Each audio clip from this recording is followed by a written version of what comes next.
Olá, estamos novamente aqui no nosso panorama de mercado, depois de iniciarmos o ano ali com a análise do Sando na semana passada. Estamos novamente aqui trazendo as informações de conjuntura, de mercado, de grãos, soja e milho, Brasil e mundo.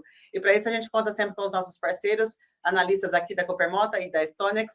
Primeiramente, chamamos aqui para o nosso bom dia, nosso olá, a nossa coordenadora de comercialização, a Sônia Trovo. Olá, Sônia. Bom dia, Vanessa. Bom dia aos nossos clientes cooperados, né? Família Coopermota, e que venham 2026 com muito sucesso. É isso aí, a Sônia está dando pontapé aqui do primeiro bom dia do ano, né, Sônia? Isso. É isso aí. Agora a gente chama para compor a nossa bancada aqui o nosso parceiro Fábio Cruz, da Stonex. Olá, Fábio. Olá, Vanessa, Sônia, Coopermota. Vamos aí para mais um ano de desafios e oportunidades. Maravilha. Vamos lá para a gente, então, trazer informações, começando com a nossa soja, como de praxe, falando, então, sobre a questão dessa Venezuela, os impactos aí dessa questão da Venezuela bem aqui para o nosso mercado da soja, ô Fábio? Sim, podemos ter impactos diretos e eu vou focar nos indiretos, que essa questão dos Estados Unidos começar a ter algumas ações na Venezuela, ela influencia um pouco a China, né? Então ela prejudica aí a China, porque a China tem diversos investimentos ali na Venezuela, logísticos, na extração de petróleo, no refino, e a China é uma grande compradora de petróleo na Venezuela. Então os Estados Unidos pode ter esse poder de barganha nas mãos em relação à China. Isso pode acabar azedando um pouco aí novamente a questão guerra comercial, e que é uma questão que joga a favor do mercado brasileiro, né, e joga contra o produtor de soja americano, principalmente. Maravilha. Sônia, você acha que a gente já começou a sentir algum efeito desses impactos que o Fábio está comentando a respeito da Venezuela?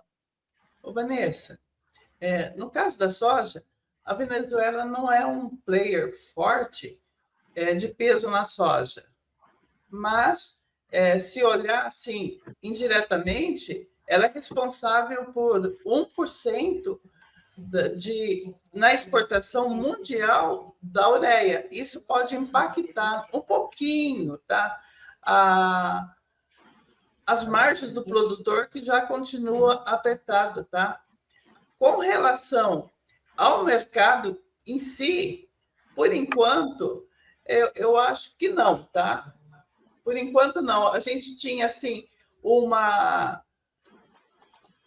quando houve, né, a queda do Maduro, a gente achava que o dólar fosse operar em muita alta, muita oscilação, e isso não ocasionou, tá? Nesse primeiro momento. É lógico que se a gente tiver mudanças, por exemplo, os Estados Unidos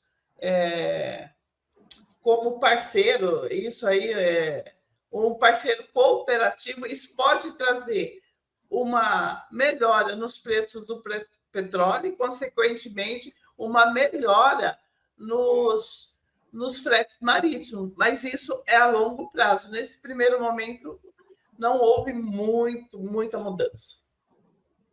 Certo. Quando a gente fala de questões internacionais, a gente esperar para ver os desdobramentos, né, Fábio e Sônia? A gente tem que ficar aqui esperando tudo que pode acontecer, né? E passando agora aqui nessa margem nacional, na questão nacional da soja, a gente está falando um pouco sobre as margens, né? As margens chinesas estão melhorando e aí os prêmios do Brasil estão se fortalecendo. É isso, Fábio? Isso. A China teve algumas questões financeiras, econômicas no curto prazo. Ela colocou uma injeção muito forte de dinheiro na economia, e você tem um efeito, né? Você está colocando ali um dinheiro na economia, você tem ali uma expectativa de maior consumo, você tem ali uma expectativa de maior produção de carne, consumo de carne, isso tudo pega de tabela o farelo de soja, a soja que é exportada do Brasil para a China. Então, esse movimento econômico chinês fez o farelo lá na China subir, que o farelo corresponde por grande parte da margem de esmagamento.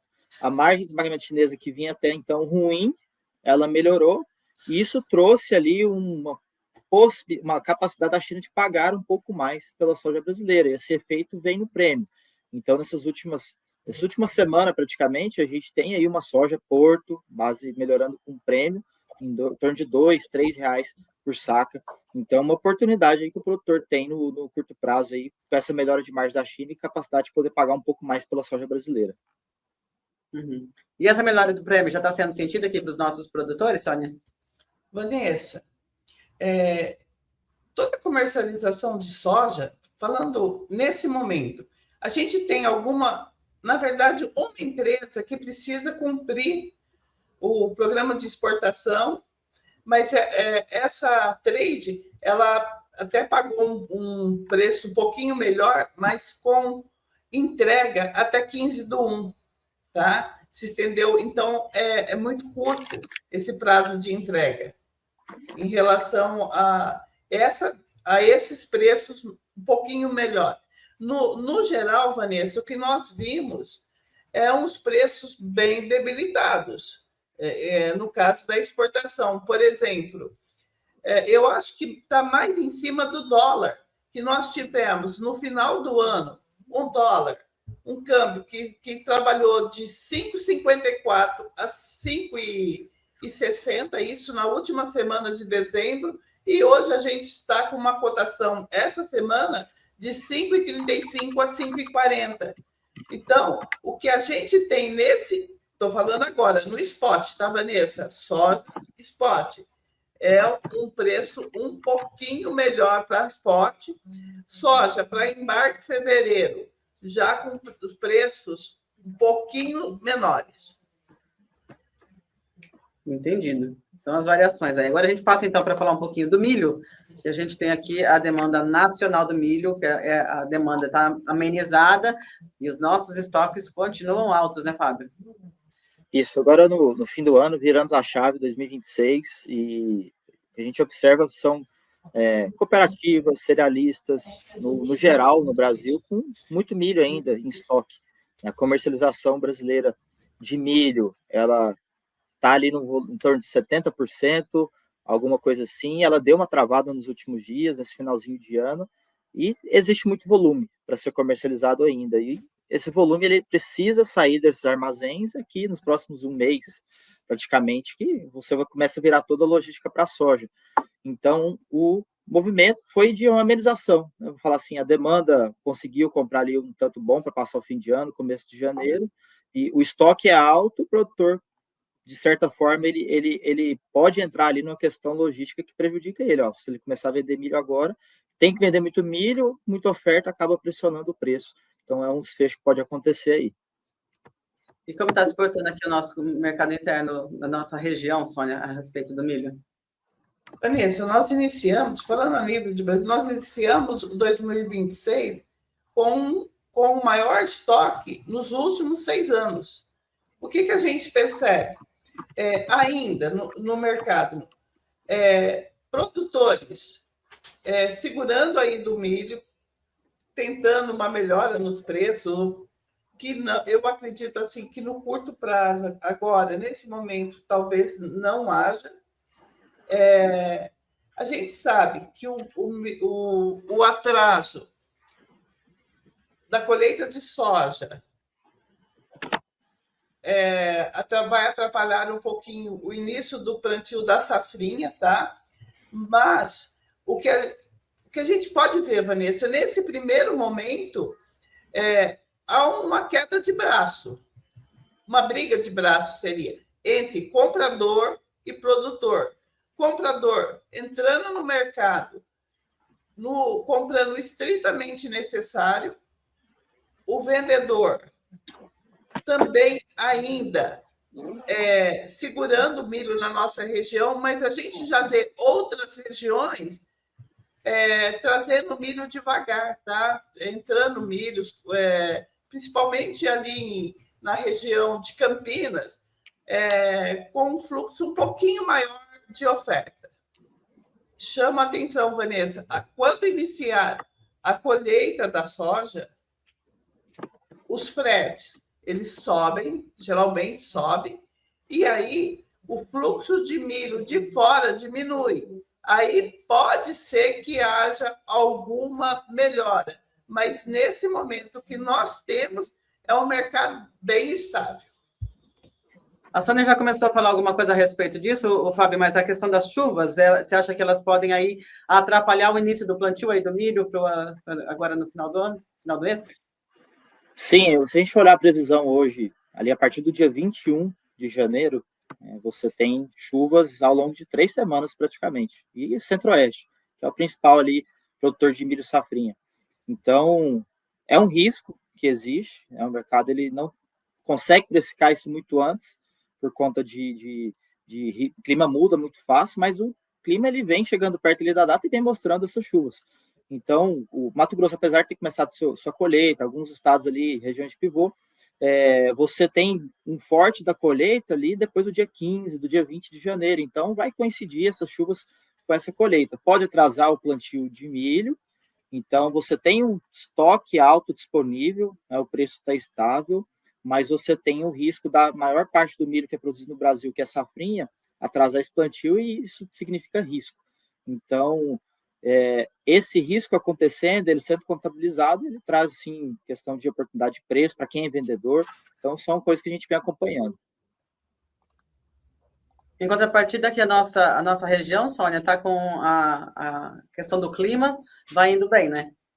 Vai, Vanessa. A soja está aí, bonita, né? Eu acredito também que o plantio vai se atrasar um pouquinho, ou vai ficar dentro da janela, já que essa soja ela foi realmente plantada na janela que era feita antigamente, né? Mudou-se um pouco, se anteciparam. Mas, enfim, Vanessa, o que a gente pode perceber é uma certa estabilidade nessa comercialização, tá? Se você me permitir, eu queria ponderar uns pontos em relação à soja. Pode ser? Claro, claro. Eu só queria, assim, olhando... Quando o Fábio fala de alta de soja, ele está especificando... Só te interromper. Vou pedir para o Léo tirar o milho aqui agora da nossa legenda, para não confundir o nosso espectador. Léo, tira esse milho daqui da nossa legenda. Deixa sem nada para a Sônia falar aqui da questão da soja, por favor. Quando o Fábio fala da alta da soja, ele está basicamente falando de Chicago, enfim, né? E quando eu falo que houve essa baixa da soja, eu estou falando do porto, enfim, é só para fazer essa intermediação para um bom entendimento, tá? Senão parece que está cruzado os dados. Não, é que a gente deixa aqui certinho, né? O Fábio fala aqui do nosso internacional e você fala do nosso nacional, e aí às vezes não são as mesmas realidades, né? Isso. Maravilha, é isso aí. Então, a gente conclui aqui o nosso panorama de mercado, agradecendo sempre a participação de vocês que estão aí do outro lado e dos nossos analistas aqui da Stonex e da Coopermota, voltando novamente, agendando a nossa bate-canal para a semana que vem, com um novo panorama de mercado para aí atualizar tudo isso. Até lá? Até lá. Obrigado. Até lá. Até mais, gente. Tchau, tchau.